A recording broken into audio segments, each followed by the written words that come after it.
A record broken, but one stat changes everything. Repeatability. Rúben Amorim is on the October Manager of the Month shortlist because Manchester United finally delivered 3 league wins built on recognizable patterns, not one-off moments. The nomination is the headline. The method underneath is the story. What shifted in October was tempo management without the ball, cleaner distances between lines, and an attacking framework that consistently produced chances in the same zones. Start with structure. Out of possession, United defended in a 3-4-3 press that bent opponents toward the touchline, then sprung a far-side trap. The first runner didn't just charge. He curved to close the keeper angle and remove the easy out. That curve let the second presser attack the return pass and kept the back three on the front foot rather than retreating toward their own area. In September, that second step was late and United were turning to emergency blocks. In October, the trap fired on time, and United spent more minutes in the attacking half. In possession, the base shape morphed from 3-2 to a 3-2-5, with wing-backs high, number 10s pinning center-backs, and a center forward toggling between false nine drops and near-post darts. That sequencing mattered. Early in matches, the 9 dropped to draw a center-back. The right-sided attacker then attacked the back post unmarked. Later, with defenders wary of the drop, the same 9 attacked the near post to open the second window at the far post. The payoff wasn't just a goal here or there. It was a predictable flow of box entries. Personnel helped the blueprint. The goalkeeper's composure reduced panic clearances and bought the line time to reset. The lead center back set height and timing, cutting out the scramble defending that had drained energy. Up front, a right-sided forward became both tone setter and finisher. Pressing triggers started on his cue, and far post arrivals put shots on target without over-dribbling.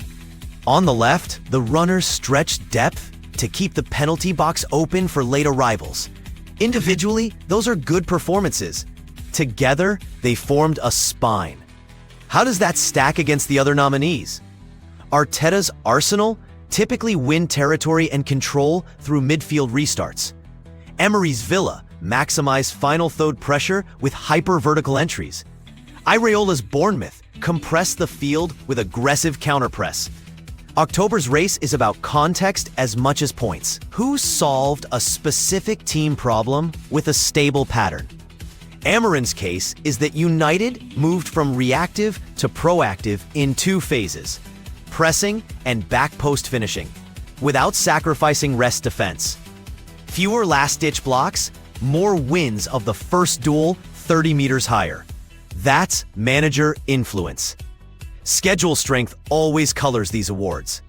United's October included 1 statement win against a top rival and another goal-heavy result that doubled as a mood reset. The common thread was execution speed. When they won the ball high, they attacked immediately. When they built slowly, they still finished actions with numbers at the back post. Even in wobbly spells, the distances held. That's the difference between a bounce and a plan. Risk check? Can this survive November, December? The to-do list is clear. First, keep the second line press on the same beat even if rotation kicks in. Second, protect transition defense when wingbacks push. Wide center backs must half show. Step 2 meters without breaking the line to buy time. Third, diversify set-piece routines. In tight months, 1 goal from a rehearsed screen or second phase strike often swings results, and with them, award narratives. If you're comparing cases, Arteta will argue volume and control. Emery will argue consistency and chance quality. Iraola will argue outperformance versus resources. Amorim's angle is delta. How far United moved in 1 month? With patterns you can point to on a whiteboard and expect again next match. Awards rarely hinge on beauty.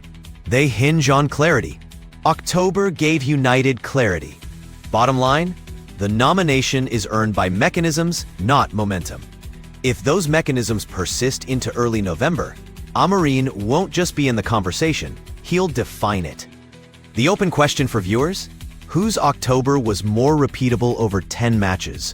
United under Amorim, Arsenal under Arteta, Villa under Emery, or Bournemouth under Iraola?